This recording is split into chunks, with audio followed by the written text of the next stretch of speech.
you know, maybe you have a family member or a friend and you want to support them, certainly in their business ventures. So what do? Do you do business with them and then maybe it turns sour, things didn't turn out like you wanted? That's a sticky situation. UAB psychologist Dr. Josh Klapow, Tony Kurre joined us to kind of delve into this. Good morning to everybody both goes, of you. Yeah.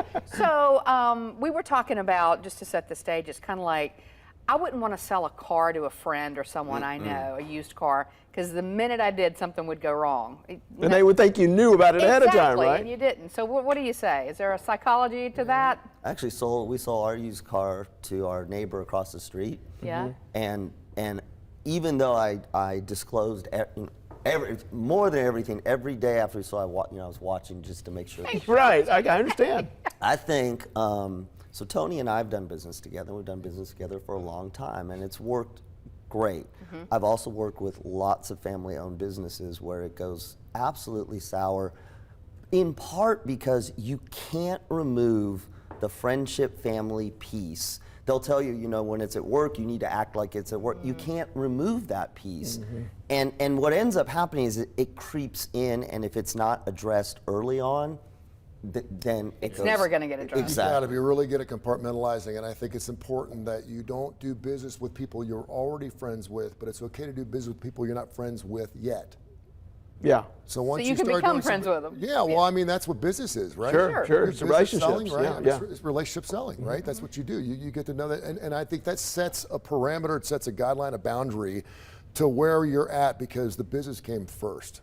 I've always said I'll never hire somebody to work on anything who's a friend or a family member, because if something goes wrong, it's just awkward how you even approach them to complain about. Well, and like you said, you hire someone. So there's instantly you've created a power differential that wasn't there as a friend or family member. Right. And I think that's the number one thing is that, if you find, sometimes you're going to have to be in business with family or friends.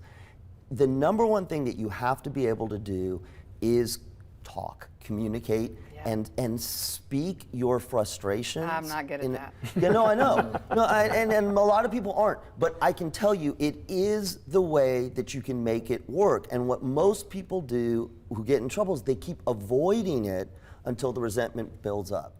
If you're in that situation, I tell people all the time, have the written rules, have the rules about being friends, about being family members, and if it goes against it, you have to address it. State your expectations. Yeah. Before they start fixing your air conditioner, say, first of all, I need to know how it's going to cost. When can I have expected to have this finished? And appreciate you, thanks, blah, blah, blah, blah, and then move on. And You know what this is? It's a business decision. This is a marriage.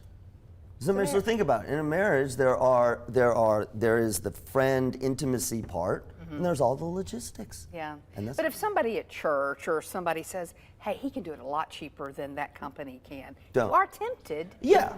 But if you Don't. You said don't? it better be a lot cheaper. I want to take this, it's kind of similar. You say you have a teenager and it's the first time, cutting the yard.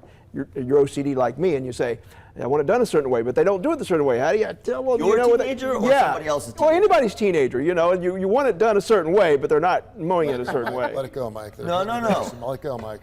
It's a great learning experience. Don't yell at them. Yeah. You don't have to yell at them. But I think it's particularly for a teenager. I think it is a great experience particularly if they're working with somebody they know, to say, no, you didn't do this right. Just don't yell at them. It's a quick story. Years ago, before my husband and I were married, I was having someone redo my basement that we knew. It just wasn't coming together. Yeah. And he says, you have got to tell him.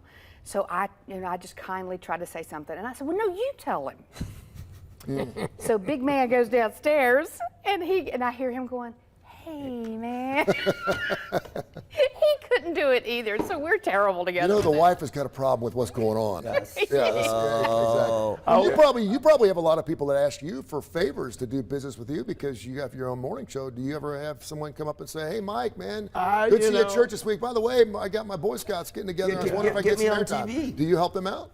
We do would, but try to keep it in the middle. We do. We do. Yeah. Unfortunately, we have to end on that because we are out of time. Remember on And I'm not making that up. We're out of time.